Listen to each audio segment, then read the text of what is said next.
चलिए स्टार्ट करते हैं। आज पढ़ रहे हैं करंट इलेक्ट्रिसिटी का लेक्चर नंबर 3। लास्ट क्लास में हमने ओम्स लॉ का इंट्रोडक्शन पढ़ लिया था, जिसमें हम लोग ने कहा था कि भाई एक रिलेशन होता है current density J, conductivity sigma और इलेक्ट्रिक फील्ड E के बीच में। तो उसको जब वेक्टर फॉर्म में कहा था तो कहते हैं ये आपका हो गया भाई ओम्स लॉ, है ना। तो पहला जो रिलेशन है ये इसमें किसी को डाउट है बताओ? तो मैंने इसमें लिखवाया था ना, Ohm's law at microscopic level, that is J vector is equal to, मैंने सिखाया भी था कि भाई देखो करंट डेंसिटी की डायरेक्शन ऑफ इलेक्ट्रिक फील्ड की डायरेक्शन ले लो। इसको मैं थोड़ा सा ना रिवाइज करना चाहता हूँ।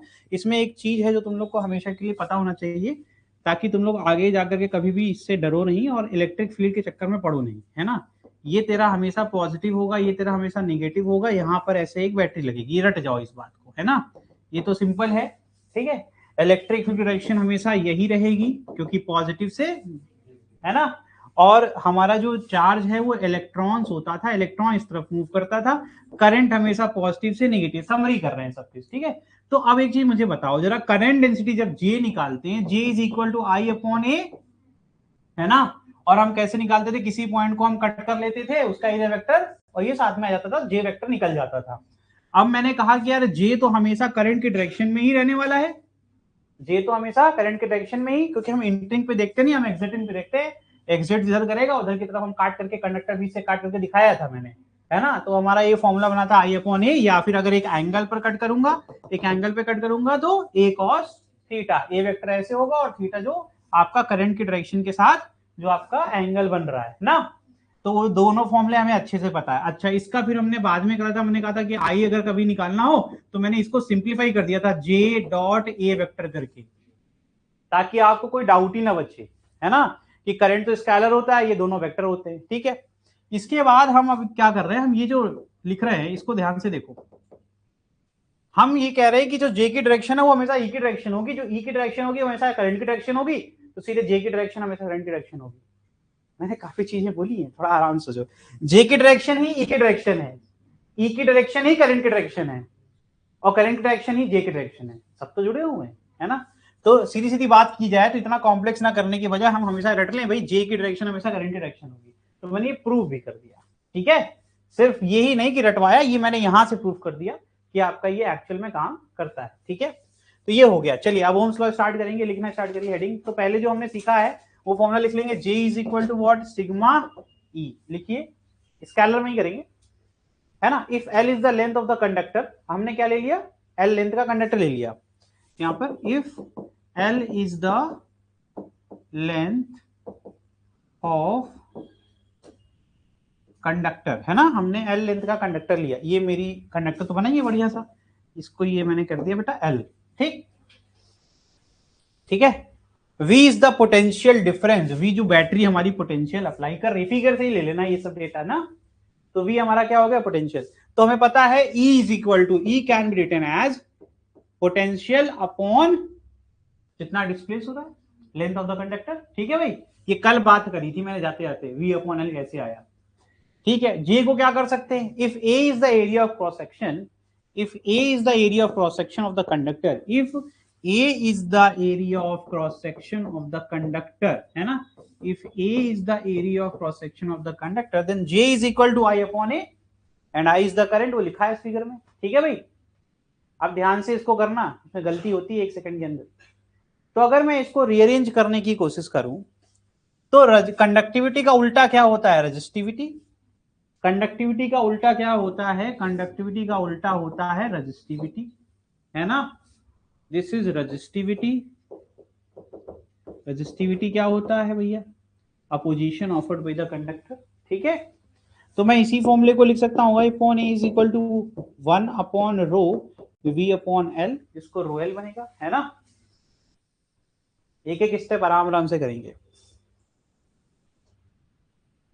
तो अगर हम V का फॉर्मूला बनाने की कोशिश करें तो V का फॉर्मूला क्या हो जाएगा भाई, V is equal to, V रोक दिया, बाकी सबको क्रॉस मल्टीप्लाई कर रहे हैं, देखना ध्यान से देखना, रो एल अपॉन ए इंटू करंट, है ना, रो एल अपॉन ए इंटू करंट। और इसी रो एल अपॉन ए को उन्होंने बोल दिया V is equal to R I, और R को डिफाइन किया तो ये R का हो गया रो एल अपॉन ए, जिसको बोल दिया एक कांस्टेंट होता है, जिसको बोल दिया ये रेजिस्टेंस कहलाता समझ में आ रहा है? यही रिलेशन है ओम्स का, ठीक है। अब हम ये भी प्रूफ करेंगे कि भैया ये आर का फॉर्मूला बना कैसे।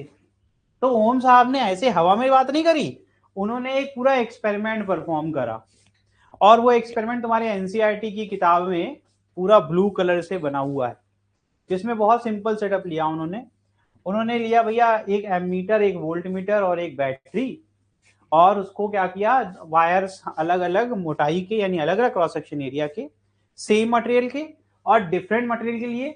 और उन्होंने देखा कि भैया जो हमने लेंथ है, अगर सेम मटेरियल कॉपर का ले लिया, कॉपर का पहले 1 मीटर का लिया, फिर 2 मीटर के, मतलब 1 फीट का ले लो, तुम कुछ भी लेंथ ले लो, ठीक है। तो उन्होंने लेंथ को चेंज करके देखा कि क्या हमारा रेजिस्टेंस बदल रहा है या नहीं बदल रहा है।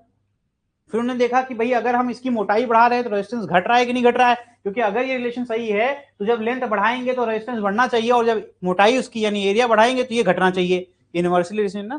तो इस तरीके से उन्होंने एक्सपेरिमेंट कर करके ये एक रिलेशन दिया कि भैया जब हमने क्या करा, यूनिट लेंथ, सुनो ध्यान से, उन्होंने कहा कि रेजिस्टिविटी क्या है, बार बार सबने पूछा कि रेजिस्टिविटी क्या चीज है, आप ये क्यों कह रहे हैं। तो उन्होंने कहा यार एक काम करो, जब एल की वैल्यू 1 ले लो, यूनिट लेंथ ले लो, और जब ए की वैल्यू भी 1 ले लो, यानी कि 1 मीटर स्क्वायर, 1 सेंटीमीटर स्क्वायर, कुछ भी एक लो, जो यूनिट ऊपर लोगे वो यूनिट नीचे लेनी पड़ेगी, ठीक है।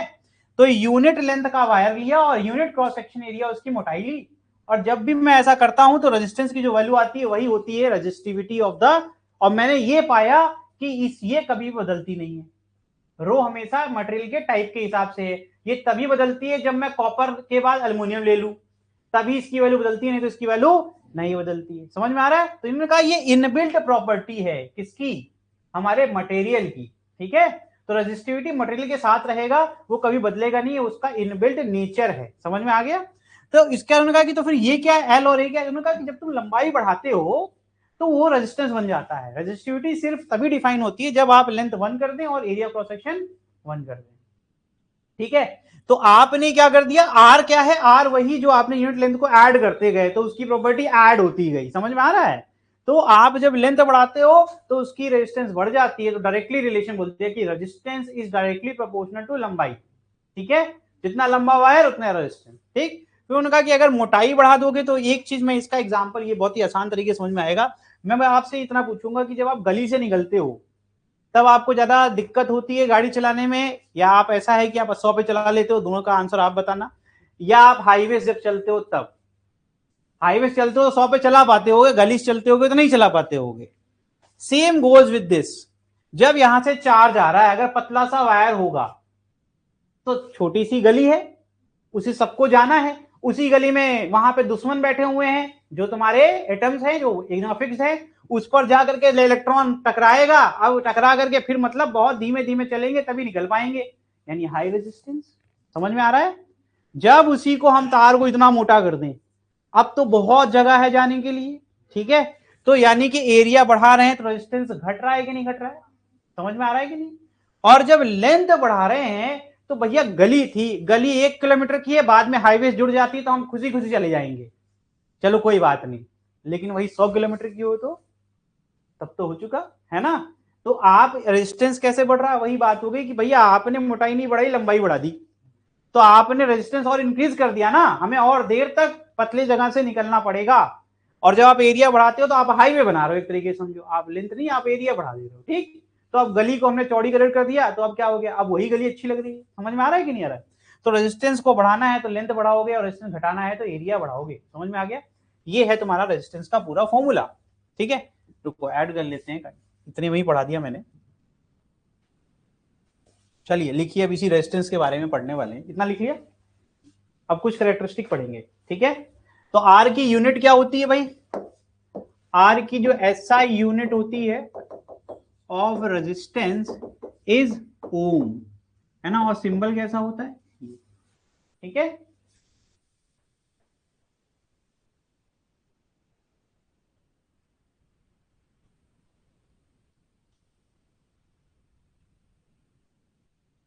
अब यार एक एक्सपेरिमेंटल मैं डायग्राम बनाना चाहता हूं, इसको कहते हैं we I characteristic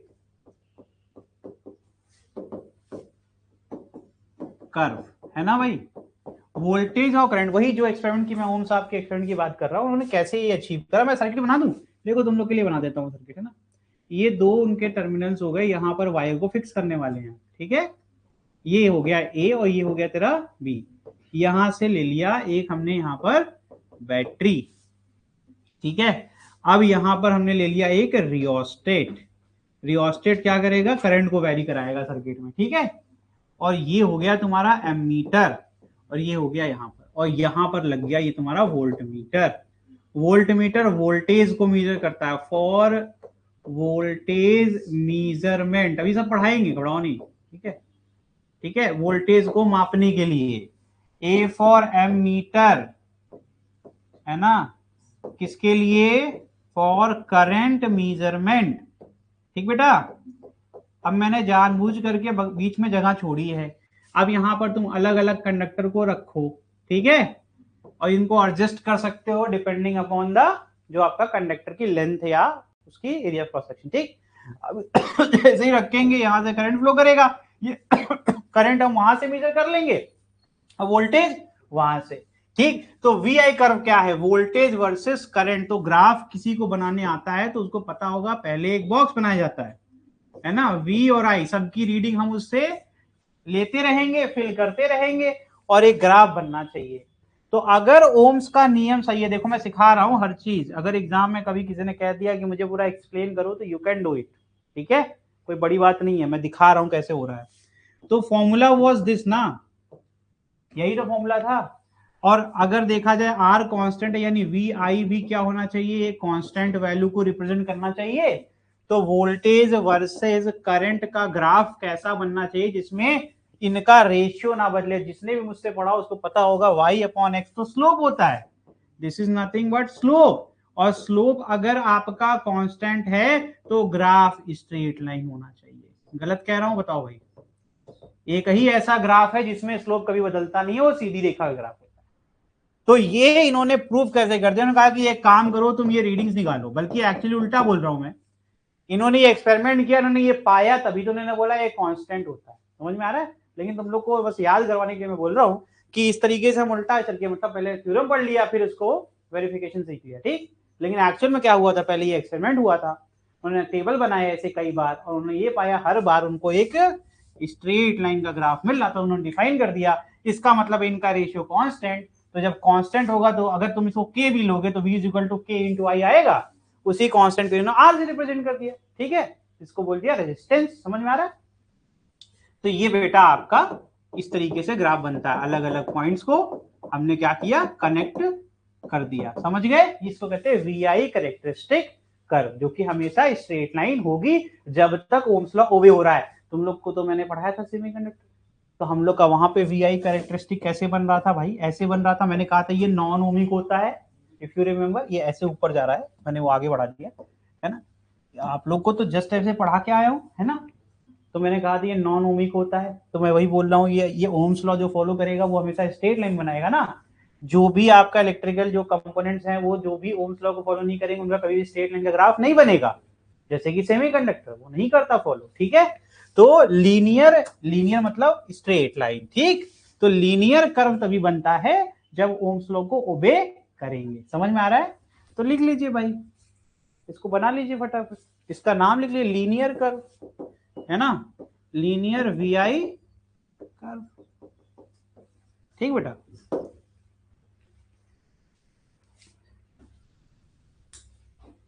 the substance, यहां एक लाइन लिख लो, द सब्सटेंस विच ओबे, द सब्सटेंस विच ओबे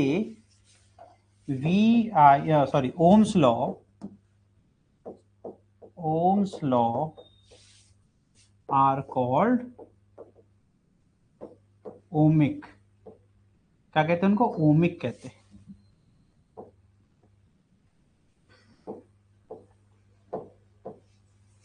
ठीक है।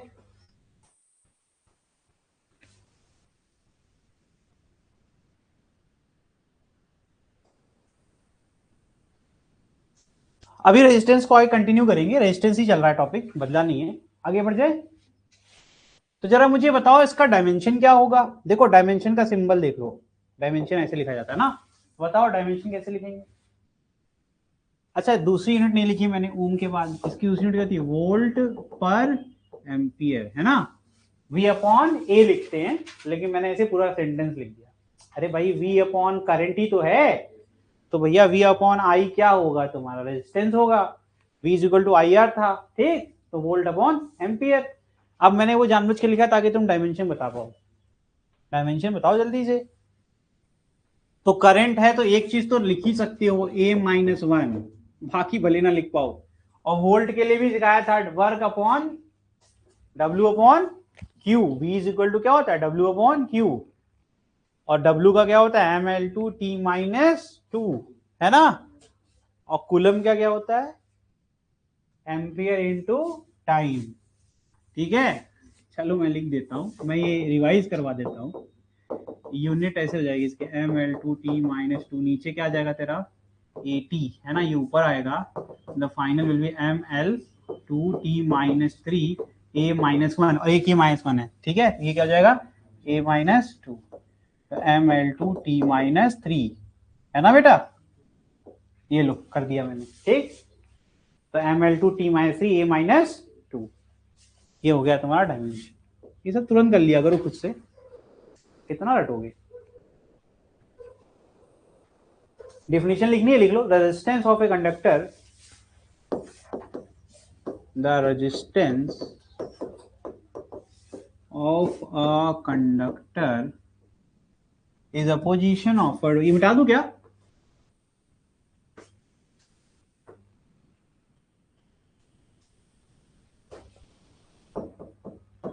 is a position offered by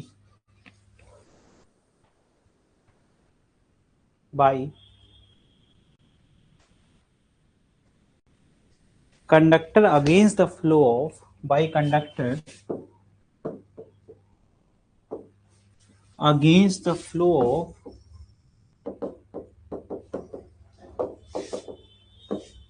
of charge through it।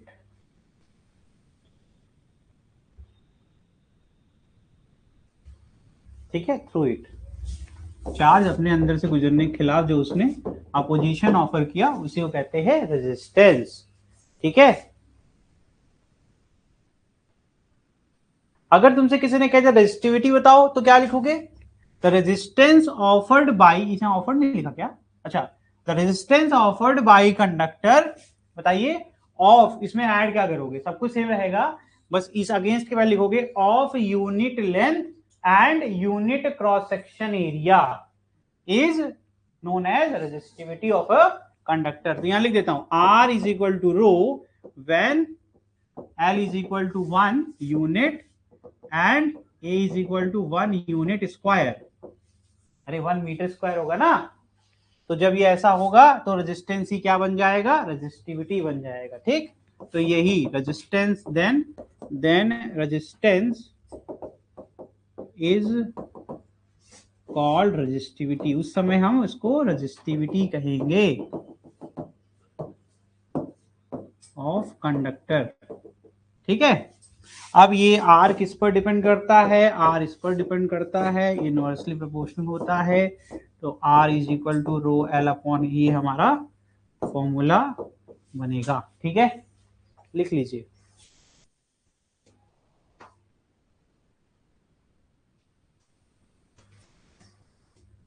R depends on length, R depends on area of cross section, and ये पहला point हो गया, ये दूसरा पॉइंट हो गया, and third R depends on nature of material. समझ गए, रेजिस्टिविटी की बात कर रहा हूं यहां पर मैं, नेचर ऑफ, ये रेजिस्टिविटी की बात हो रही है। ठीक है,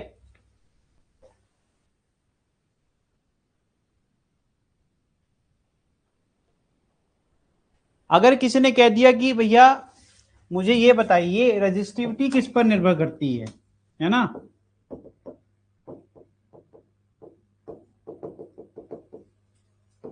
डिपेंड्स ऑन, पहला नेचर ऑफ मटेरियल, इसमें एक चीज है nature of material, second temperature.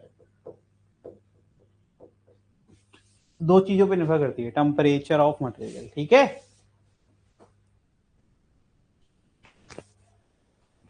Mobility तो मैंने पहले ही पढ़ा दी थी, मोबिलिटी तो कल ही पढ़ा दी थी, म्यू।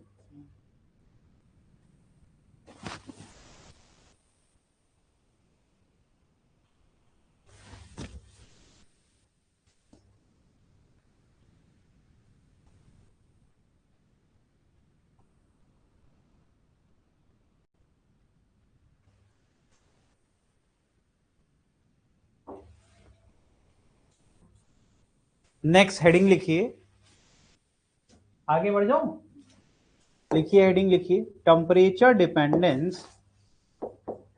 अभी टेम्परेचर का मैंने टॉपिक स्टार्ट कर दिया ना, अब उसी को एक्सप्लेन करूंगा। Temperature dependence of resistivity and resistance, दोनों के फॉर्मूले लिखवाऊंगा। ठीक है, लिखिए।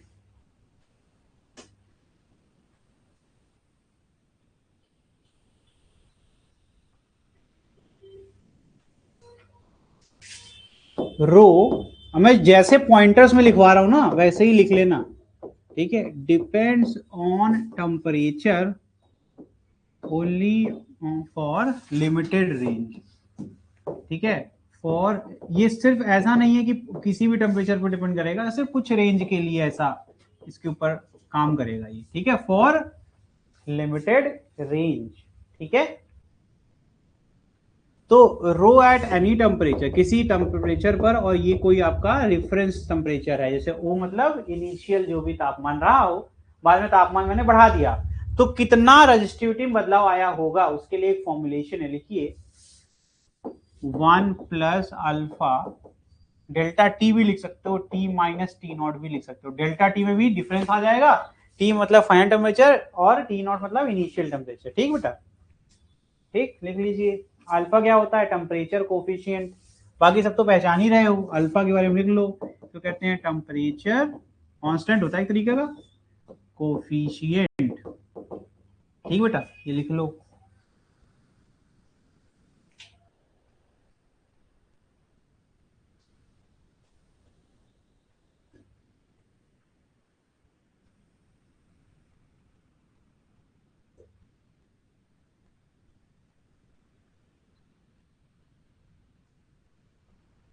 देख रहे हैं और क्या लिखवा दे।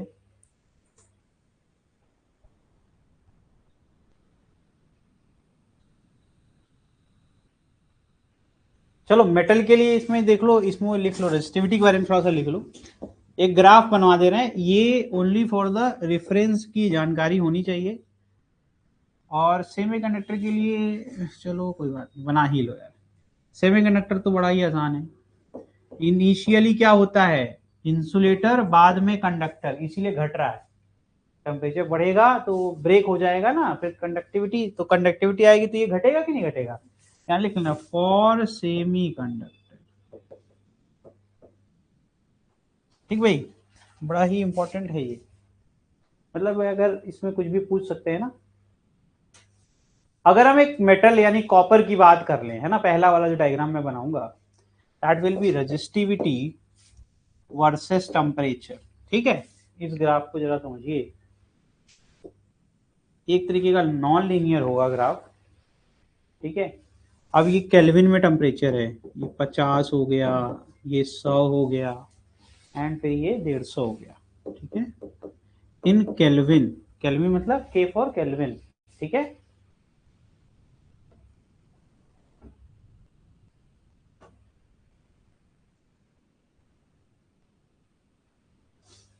इसमें लिखिए ये ऑर्डर क्या है इसकी, 10⁻⁻8 ओम सेंटीमीटर। अभी मैं इसकी यूनिट भी सिखाऊंगा कैसे ये आता है। ठीक है, ओम सेंटीमीटर यूनिट कैसे आई इसकी वो भी बताऊंगा। लिखिए रेजिस्टिविटी ऑफ ए कॉपर, देखो यहाँ रेजिस्टिविटी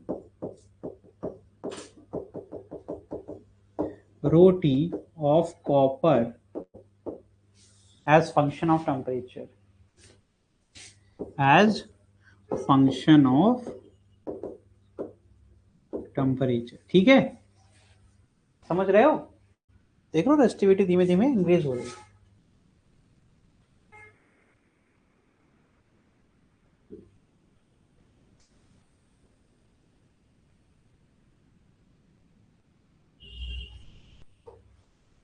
चलिए ठीक है, इतना काफी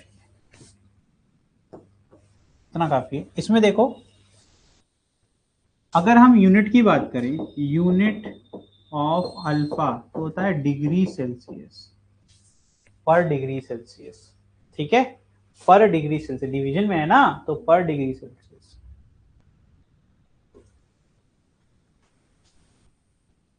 अब अगर किसी ने कह दिया रेजिस्टेंस के लिए मुझे बताइए, रेजिस्टिविटी तो बता दिया आपने, अब ये बताइए तो इसके लिए क्या होगा, सेम उसी बेसिस पर T minus T,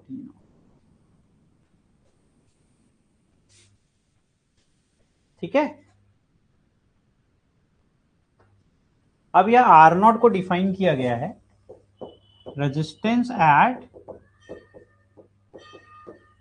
0 degree Celsius, ठीक बेटा, और आर टी क्या है, resistance at T degree Celsius. Alpha के बारे में वही बात है, टेम्परेचर कोएफिशिएंट ऑफ रेजिस्टेंस।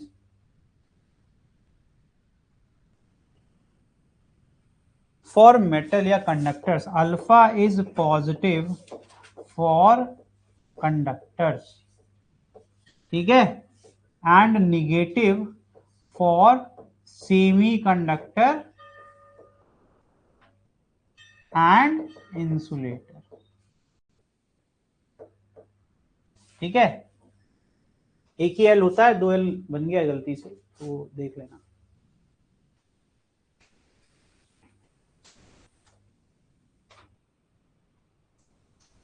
तो इतना पढ़ने से ये समझ में आया होगा कुछ कुछ आपको कि जैसे जैसे तापमान बढ़ा रहे हैं, कंडक्टर पे फोकस करते हैं इस चैप्टर में, तो कंडक्टर पे ही फोकस करेंगे, बाकी तो नॉलेज के लिए पढ़ लिया। तो रेजिस्टेंस तापमान के साथ बढ़ता दिख रहा है क्योंकि रेजिस्टिविटी बढ़ रही है, यानी कि तापमान घटाएंगे तो रेजिस्टेंस घटेगा, है ना। और सुपर कंडक्टर के बारे में जो आपने कभी अगर सुना हो, नहीं सुना हो, तो एक स्पेसिफिक टेम्परेचर होता है, जिसको क्रिटिकल टेम्परेचर कहते हैं, जिस पर हमारा रेजिस्टेंस क्या होता है, 0। और जब रेजिस्टेंस 0 मतलब आप एक्सप्रेस वे पे हैं, ब्रेक का कोई मतलब ही नहीं है, ठीक। तो यानी कि कोई भी आपको अपोजिशन ऑफर नहीं होगा, तो वहीं से बन जाता है सुपर कंडक्टर। समझ में आ रहा है। चलिए, तो इसमें लिखिए, आगे लिख लीजिए ये बात, लिखिए, resistance of conductor decreases, resistance of conductor decreases with decrease in temperature। अच्छा, इसमें लिख लो, कोई बात नहीं, डिक्रीज इन टेम्परेचर लीनियरली, कैसे भैया, लीनियरली, ठीक है। At specific temperature become 0 and at specific temperature, और उस टेम्परेचर क्या कहते हैं, यही लिख दे रहा हूं, एक लाइन में ना लिखना पड़े मुझे, क्रिटिकल टेम्परेचर, है ना, बिकम्स 0, ठीक।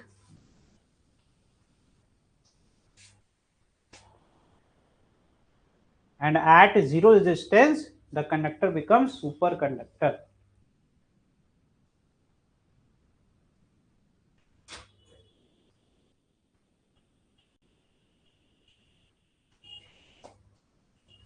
नेक्स्ट हेडिंग है आपकी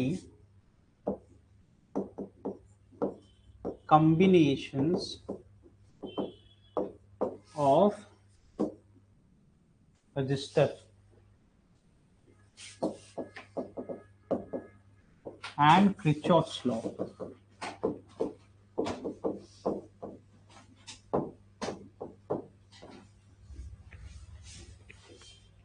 बहुत टाइम है अभी, लिखते रहो, रुकना नहीं है।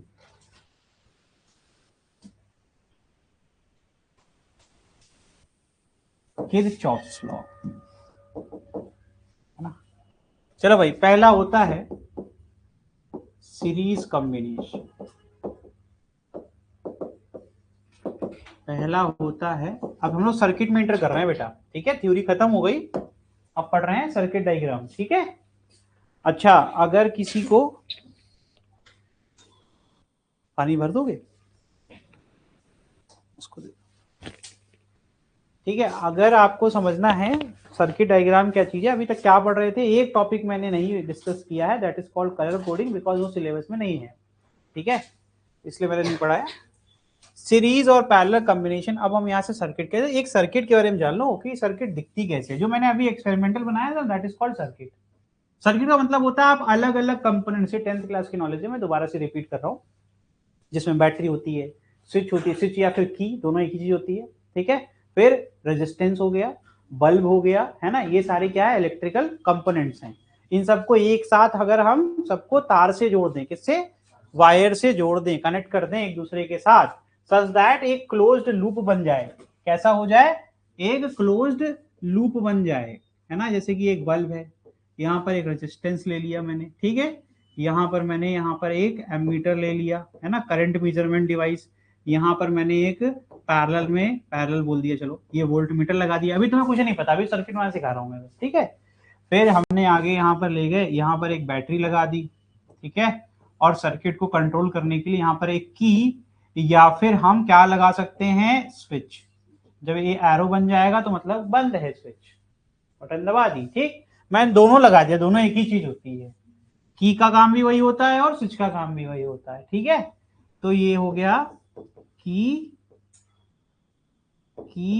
या फिर स्विच।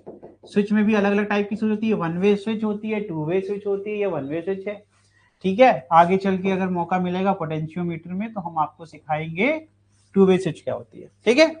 कभी भी अगर कभी भी हमें नहीं आता करंट, हम कुछ नहीं जानते हैं, लेकिन अगर हमको इतना आता है कि अगर हम एक रास्ते पे चलेंगे और रास्ते पे चल करके पूरा रास्ता होकर के अगर हम वापस वहीं पर पहुंच सकते हैं तो सर्किट क्लोज है। लेकिन सोचो अगर मैं इसमें से एक चीज ऐसे मिटा दूं, ठीक। अब मुझे बताओ, जिसको कुछ नहीं आता है वो इतना तो देख सकता है कि यहां पर आकर के उसको रुकना पड़ेगा, आगे जाने का रास्ता नहीं है। दिस इज ओपन सर्किट, ठीक। और करंट हमेशा क्लोज्ड सर्किट यानी क्लोज्ड लूप में ही फ्लो करता है, बस। अगर ये नहीं होगा तो करंट नहीं होगा, चाहे कुछ भी लगा लीजिए। जब तक पूरा रास्ता अब आप नहीं बना दोगे तब तक करंट फ्लो नहीं कर सकता। करंट हमेशा किसमें होता है भाई, क्लोज्ड। लेकिन पोटेंशियल डिफरेंस ओपन सर्किट में होता है, क्योंकि पोटेंशियल डिफरेंस क्या करता है, सिर्फ दो टर्मिनल पर उनकी कितनी पोटेंशियल है ये वो मेजर कर रहा है, वो करंट को मेजर नहीं कर रहा, उसको करंट से कोई मतलब ही नहीं होता है। समझ में आ रहा है। तो कोई कहेगा ओपन सर्किट है लेकिन वोल्टेज आ रहा है, तो कहोगे कोई बात नहीं, ये बात ठीक है, सही हो भी सकती है, क्योंकि पोटेंशियल ओपन सर्किट चीज होती है, उसमें करंट का कोई मतलब नहीं है। कोई कहेगा कि यार वोल्टमीटर में रीडिंग आ रही थी लेकिन एमीटर में जीरो आ रहा था, तो कहोगे ठीक है, ओपन सर्किट सर्किट थी आपकी, करंट फ्लो नहीं कर रहा था, वोल्टेज आ रहा था क्योंकि बैटरी आपकी लगी रही होगी। समझ में आ रहा है। तो इस तरीके से आपको पोटेंशियल डिफरेंस अलग चीज होती है, करंट अलग चीज होती है। समझ में आ रहा है। तो करंट क्या मेजर करता है, कितना क्वांटिटी ऑफ चार्ज एक कितने टाइम में फ्लो कर रहा है, तो क्वांटिटी ऑफ चार्ज को टाइम से डिवाइड करेंगे तो करंट मिल जाएगा। तो क्वांटिटी ऑफ चार्ज तो तभी होगा जब कुछ मोशन होगा, लेकिन पोटेंशियल डिफरेंस, एक प्लेट पॉजिटिव एक प्लेट निगेटिव, उसमें कौन सा चार्ज फ्लो करता है भाई, वो तो सिर्फ और सिर्फ अपने पोटेंशियल को रिप्रेजेंट करता है ना। तो इसीलिए वहां पर चार्ज का कोई सिग्निफिकेंस नहीं है। Now you know what is circuit, इसी कहते हैं सर्किट डायग्राम, इसको कहते हैं सर्किट। जो मैंने बनाया अभी उसको कहते हैं बेटा सर्किट डायग्राम। तो अभी आगे चल करके हम लोग को सर्किट ही पढ़ना है, क्योंकि किरचॉफ्स जो लॉ है इसमें दो होते हैं, एक होता है किरचॉफ्स वोल्टेज लॉ, एक होता है किरचॉफ्स करंट लॉ, जिसको केवीएल एंड केसीएल कहते हैं, ठीक। तो ये लगता किस पे, ये सर्किट पे ही लगता है, ठीक है। इनके नियम से हम वोल्टेज और करंट को मेजर करना सीखेंगे, कैसे कैलकुलेट करना हो। किसी ने कह दिया कि मुझे बस ये जानना है कि इस बल्ब में कितना करंट जा रहा है, तो ये सब प्रॉब्लम का सोल्यूशन कौन देगा, किरचॉफ्स लॉ देगा, ठीक है। चलो पहले हम लोग पढ़ लेते हैं सीरीज और पैरेलल कॉम्बिनेशन ऑफ रेजिस्टर क्या होता है। इसमें हम लोग को सिर्फ रेजिस्टेंस ही नहीं पढ़ना है, लेकिन रेजिस्टेंस इतनी हेल्प मिलेगी कि रेजिस्टेंस भी आएगा, सेल भी आएगा और कैपेसिटर भी आएगा। तो ये वाला टॉपिक मत गड़बड़ करना, इसके बाद वाले इसी पर निर्भर करते हैं टॉपिक्स, ठीक है।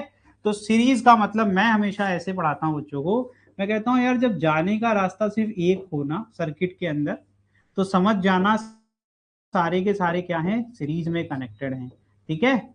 जब भी अगर हमको एक छोर से दूसरे छोर पर जाना है और हमारे पास दूसरा कोई ऑप्शन नहीं है, हमें सारे के सारे रेजिस्टेंस से होकर के गुजरना पड़े, तो समझ जाना कि ये सारे के सारे क्या है, सीरीज में।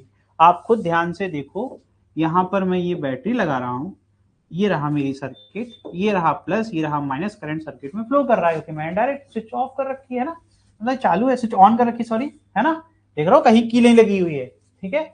तो यानी करंट फ्लो कर रहा होगा। इसकी बैटरी का वोल्टेज मैंने बोल दिया V है, यानी इसका पोटेंशियल भी है।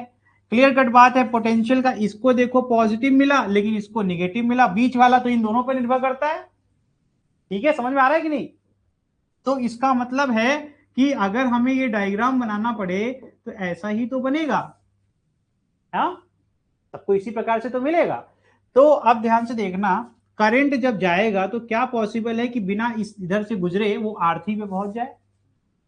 तो क्या आप पहचान पाए ये सब क्या जाने का रास्ता जब एक, तो सर्किट इन सीरीज। समझ में आ गया? जे कभी अगर किसी ने बदमाशी करी हो तुम्हारे साथ और उसने क्या करा, ऐसे करके एक और लगा दिया, ये बोल दिया R4, तो तुमसे फिर कंफ्यूज करेगा। अब बताओ, तुम कहोगे यहां से जाने का रास्ता एक था, इसके बाद मैं जब यहां पहुंचा नेमिंग कर दूंगा, मैं इसको C बोल दूंगा, है ना, इसको D बोल दूंगा। तो जब मैं यहां पहुंचा तो मुझे दो हिस्से में बंटना पड़ गया, I1 और कुछ यहां चले गए कुछ वहां चले गए, जाने के रास्ते अनेक। तो अब मैंने कहा यार, सर ने कहा था जाने का रास्ता अगर एक होगा तो सीरीज अनेक हो गया, तो सीरीज के बाद पैरेलल बोला था, ये क्या हो गया, पैरेलल।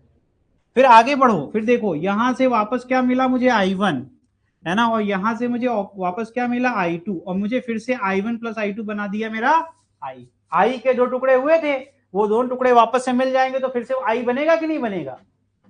तो सर C से D में तो पैरेलल दिखा, तो पैरेलल में पूछूंगा तो क्या पूरी सर्किट पैरेलल? तुम कहोगे नहीं, R2 और R4 पैरेलल, क्योंकि जो करंट R1 से गया वही R3 से जाता दिख रहा है हमको। तो हम कहेंगे सर इसमें कुछ लोचा है, इसमें सीरीज में भी कुछ लोग हैं और कुछ लोग पैरेलल में हैं, इसे कहते हैं मिक्स्ड ग्रुपिंग। क्या कहते हैं? Mixed grouping. समझ में आ रहा है? ये सबसे कठिन लोग मानते हैं, लेकिन मुझे लगता नहीं है कुछ कठिन है। तो इसको ऐसा क्या कर दें कि हमें ये सब करने में कॉम्प्लिकेशन ना आए। तो मैं कहूंगा सबसे पहले बला को हटा दो, यानी इसको पैरेलल को सॉल्व करो। जब पैरेलल को सॉल्व करोगे, दोनों को जोड़ोगे तो सिंगल आ जाएगा, सिंगल आ जाएगा तो C पे एक तार लगाओगे, एक तार D पे लगाओगे, और फिर से देखो, जब फिर से देखोगे तो अब ये इधर जा रहा है और इसको CD से मतलब जाना था, अब दो की जगह एक दिख रहा है तो सीधे निकल जाएगा। यानी कि नया आंसर क्या है, सर मैंने CD पर देखा R2 R4 पैरेलल थे, लेकिन पूरी सर्किट में जो R1 है, R3 है और R2 R4 का जो भी रिजल्टेंट है, ये तीनों सीरीज में। समझ में आया कि नहीं आया? तो पहले ऐसे कॉम्प्लिकेटेड उसको लगता है जिसको ये समझ नहीं है कि पहले किसको छूना है, पहले पूरी प्रॉब्लम समझ लो, फिर सबसे प्रॉब्लमेटिक जगह कहां है वो समझ लो, उसको पहले निपटा दो। जब उसको निपटा दोगे नई सर्किट बन जाएगी, नई सर्किट में तुम्हें 4 नहीं सिर्फ 3 रेजिस्टेंस दिखेंगे। अब ये तीनों में फिर से वही जाने का रास्ता, अब एक ही है तो सिर्फ इसको क्या करना है, आपको सीरीज में। समझ में आ गया? तो ये मैंने आपको एक ही जगह पर सारी चीज सिखाई। अब वापस से आते हैं अपने, वापस से कंसेप्ट पे आते हैं और वही चीज रिवाइज करते हैं कि हम लोग अभी पढ़ रहे हैं सीरीज, तो इतना कॉम्प्लिकेटेड करेंगे नहीं, इसका पूरा डेरिवेशन करके फॉर्मूला बनाएंगे, बहुत ही आसान है। सुनो ध्यान से। अब मुझे ये बताओ बेटा, करंट अगर सब जगह सेम है ना, मैं बिना किसी मैथमेटिकल डेरिवेशन के आपके ही नॉलेज से मैं सॉल्व करने वाला हूं, ठीक? मुझे ये बताना, सबने ओम्स लॉ पढ़ा क्या? सबने ओम्स लॉ पढ़ा है ना? तो अगर मैं पूछूं आपसे तो बता दोगे फॉर्मूला क्या होता है? तो V इज इक्वल टू क्या होता है बेटा? ठीक है ना बेटा? अच्छा ये बताओ, मैंने कहा मुझे नहीं पता ये V क्या होता है, मुझे नहीं पता ये सारी चीजें, मुझे बस इतना पता है ये रहा I और ये रहा इसका R।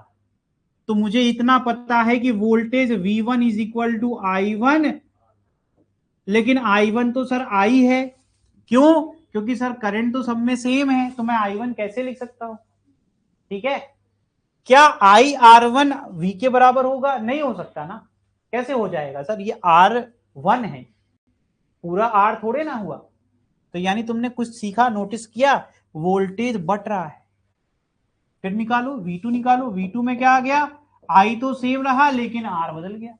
फिर V3 निकालो, I तो सेम रहा लेकिन, अब तुम्हारी दिमाग की बत्ती जली कि सीरीज में करंट नहीं बदलता है लेकिन वोल्टेज डिवाइड हो जाता है। तो यहां से पॉइंटर में लिखेंगे, in series voltage gets divided but current remain same. अब जिसने भी इलेक्ट्रोस्टैटिक खूब अच्छे से पढ़ा है उसको पता है potential difference is a scalar quantity, और टोटल भी मैंने सिखाया था सुपरपोजिशन प्रिंसिपल, कि सर इसका मतलब हुआ v is equal to v1 plus v2 plus, ठीक है गलत है, ये तो बेसिक पढ़ रहे हैं हम लोग।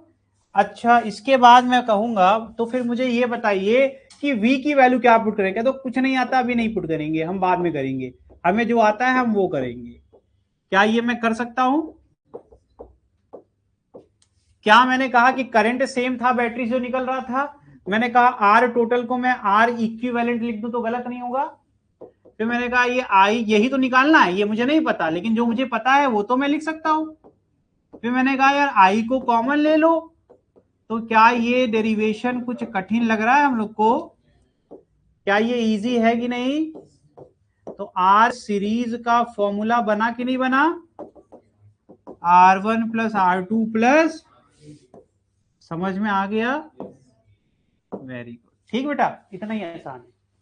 तो एग्जाम में कभी कोई कहे तो पूरा डिराइव करके चले आना, और कोई नंबर नहीं काट पाएगा अगर तुम ये सब करोगे तो, ठीक है। जरूरी नहीं किताबी ही की नॉलेज हम लोग लिखें, हम लोग अगर एकदम प्रैक्टिकली ठीक है तो हमारा नंबर कोई काट नहीं सकता, ठीक है। चलिए भाई आगे बढ़ते हैं। नेक्स्ट है हमारा पैरेलल, है ना, पैरेलल है ना, कनेक्शन। अब क्या करेंगे बेटा, इसके सीधे मिक्स पे आऊंगा तेजी से, टाइम नहीं दूंगा आप लोगों को बिल्कुल भी। तो इसको यहां बना करके वो अलग कर देंगे ना, यहां बना देते हैं। तो यहां क्या लेते हैं हम, कितने रेजिस्टेंस लें बताइए? 3 4 5 जितने लेनो ले लो आप, ठीक है। ये सिर्फ आपको पढ़ना है एक बार। लो मैंने आर एन ले लिया, डॉट डॉट बना दिया, ठीक है। एन नंबर, इसको ब्रांच कहते हैं, जितने अलग रास्ते बनेंगे उनको ब्रांच कहते हैं, ठीक। अब ये रही तुम्हारी बैटरी, लो भाई बैटरी। हर एग्जाम में करना तो भाई ऐसे की लगा देना, नहीं तो नंबर काट देगा, है ना। वैसे मैंने नहीं बनाया, की लगा देना। चलो भाई, current will be same, current यहां पहुंचा, ये कलर ही नहीं अच्छा है, यहां से टुकड़े हो जाएंगे I1 I2 और ये हो जाएगा IN, ठीक है। करंट बढ़ रहा है कि नहीं बढ़ रहा है? लेकिन मुझे एक चीज बताना, यहां पर सबको पॉजिटिव मिला, यहां पर सबको निगेटिव मिला, कैसे? डायरेक्ट अपना जुगाड़ है, कोई लोग है नेताजी से अपनी पकड़ है। तो अब इसमें R1 के पास गए तो हमने कहा तुम्हारा है जान पहचान, तो उसने कहा मेरा डायरेक्ट है भाई, पॉजिटिव नेगेटिव। फिर R2 पे गए, उसने कहा यानी कि इसमें तो सबके सब बड़े आदमी निकल गए, तो वोल्टेज बदला क्या? वोल्टेज का मतलब ही होता है कि अगर बैटरी का डायरेक्ट पॉजिटिव निगेटिव मिल गया, यानी जो पोटेंशियल डिफरेंस आएगा वो सबके लिए सेम आएगा, यानी V की वैल्यू सबकी सेम। तो हम क्या लिखेंगे इस पॉइंटर में, इन पैरेलल, बताओ, V remains constant but I divides, है ना, यानी I total will be equal to I1 plus I2 plus I3 plus I4 and, ठीक बेटा। तो इसका मतलब, अच्छा इसमें भी n वाला नहीं लिखा, ये कर सकते हो ना खुद से, जैसे अगर R सीरीज किसी ने कह दिया ऐसे, तो ये R1 प्लस R2 प्लस, ये भी ठीक है ना, ये मैंने लिखा नहीं था तो मुझे याद आ गया, ठीक है। तो भाई यहां पर करते हैं, ओम्स लॉ सबको आता है, ठीक है। तो अकॉर्डिंग टू ओम्स लॉ, ठीक बेटा। तो V is equal to I R and I is equal to V upon R, ठीक है।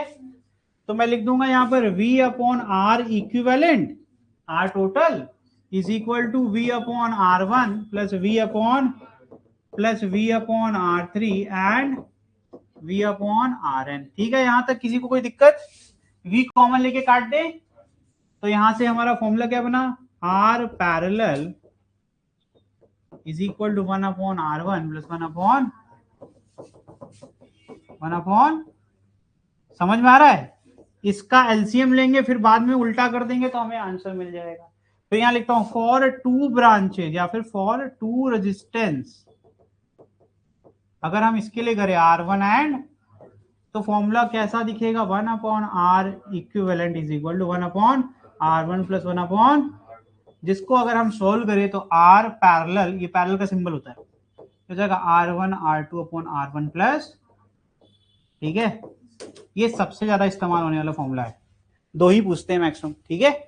तो 2 के लिए वो मैंने फॉर्मूला लिख दिया। मैंने क्या किया, देखो एलसीएम लोगे तो मल्टीप्लाई होता है, फिर R2 इधर आ जाएगा, R1 इधर आ जाएगा, तो ऊपर आ जाएगा R1 प्लस R2, नीचे जाएगा R1 R2, पलटोगे तो ये मिल जाएगा। ठीक है ना, तो ये हो गया तुम्हारा, तुमने पढ़ लिया सीरीज, तुमने जो लिया पैरेलल, तुम पढ़ोगे अब मिक्स्ड ग्रुपिंग।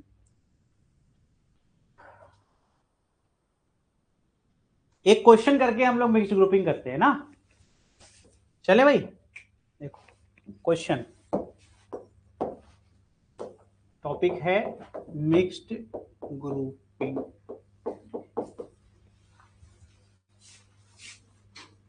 आज ज्यादा मजा आ रहा है कुछ लोगों को पढ़ने में, है? लिख लिख के ही पढ़ाएं क्या पूरा। 3 ओम, और ये हो गया तुम्हारा, ये भी ले लो तुम 3 ओम, आसान देता हूँ क्वेश्चन तुम्हें, और ये हो गया तेरा 4 ओम, ये हो गई तेरी बैटरी, कितनी बैटरी दे, 8 वोल्ट दे दिया चलो, और ये हो गया तुम्हारा की। ठीक है, अब मुझे आंसर बताओ। करंट आपको खुद निकालना पड़ेगा, करंट नहीं बता रहा मैं, करंट तो आपको निकालना है, तो आपको करंट भी निकालना है और आपको आर टोटल भी निकालना है। ठीक है, ट्राई करिए, कर लेंगे, ऐसा कोई इतनी बड़ी बात नहीं है। जो मैंने सिखाया है प्यार से आराम आराम सोचो, कर लोगे।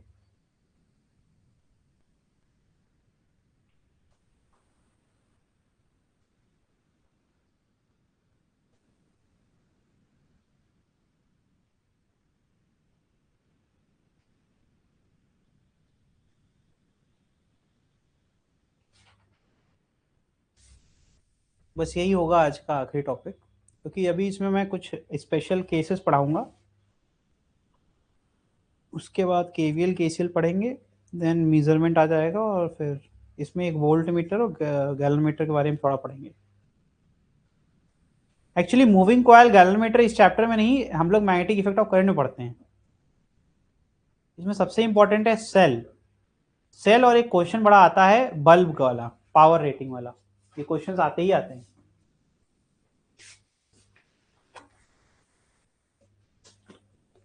करो भाई, आंसर बताओ। 9 ओम कितना आ रहा है इसका आंसर, कौन बताएगा? 1.5 ओम, ये 1.5 हो गया, 4 2 6 और 7.5 ही तो आ रहा है भाई, है? अरे 1/3 प्लस 1/3 करोगे, पैरेलल है, फिर बाकी सारे सीरीज में है।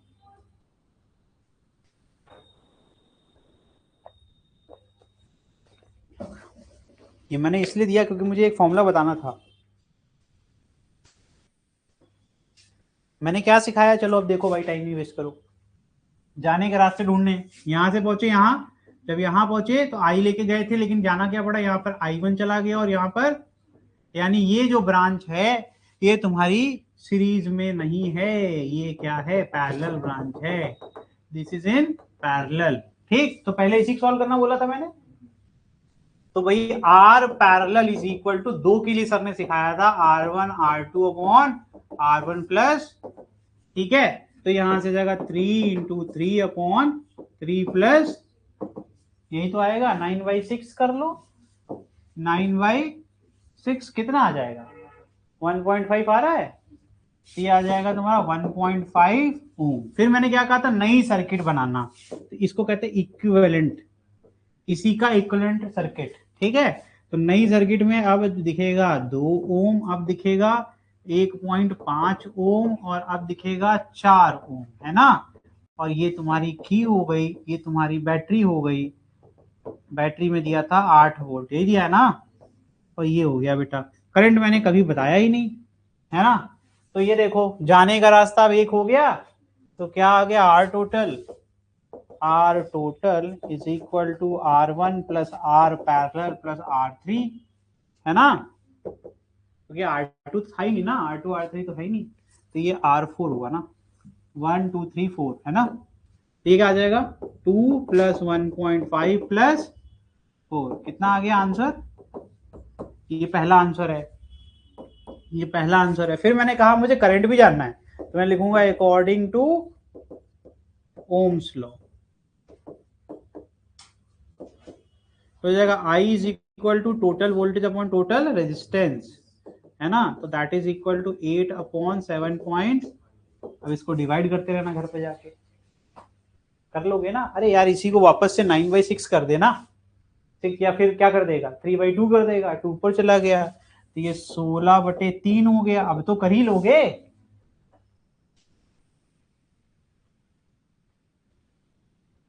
सही गलत है?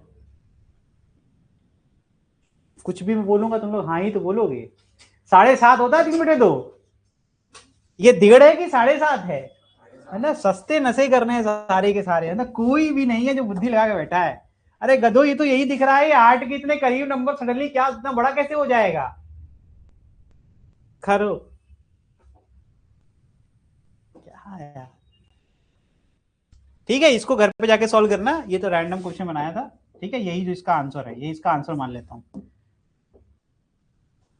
ये 1 पॉइंट कुछ आना चाहिए, ये 1 पॉइंट कुछ आना चाहिए, ठीक है। चलो, अब हम लोग अगली क्लास में क्या पढ़ेंगे, हम लोग अभी पढ़ेंगे 3 स्पेशल केसेस, जिसमें हम सिखाएंगे आपको कि अगर कोई बहुत ही बड़ी सर्किट आपको दे दी जाए, और वो सर्किट कैसी दिखती है, मैं आपको ये एक छोटा सा लैडर सर्किट बना के दिखाता हूँ, है ना, ऐसे, इसको लैडर सर्किट कहते हैं, सीढ़ी की तरह दिखती है, ठीक है। इस तरीके के प्रॉब्लम्स को कैसे सॉल्व करते हैं, इसको कहते हैं मेथड ऑफ सक्सेसिव रिडक्शन।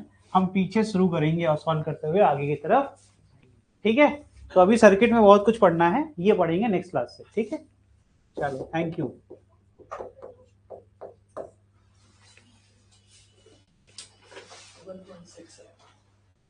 हाँ, उसी के आसपास आएगा।